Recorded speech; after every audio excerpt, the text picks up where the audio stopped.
नमस्कार करताना डोळे बंद का करतात?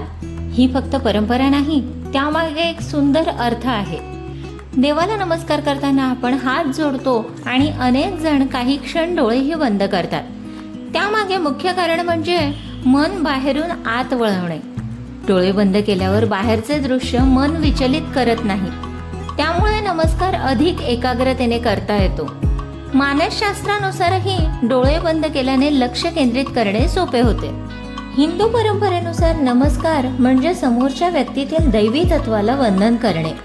डोळे बंद केल्याने त्या दैवी तत्वाची जाणीव अधिक सहज होते आणि नम्रतेची भावना वाढत जाते असे मानले जाते.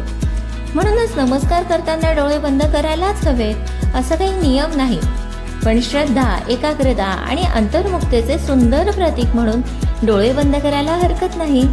ही माहिती तुम्हाला कशी वाटली मला कमेंट करून नक्की सांगा. व्हिडिओ आवडला असेल तर लाईक करा आणि आपल्या चॅनलला सबस्क्राईब करा.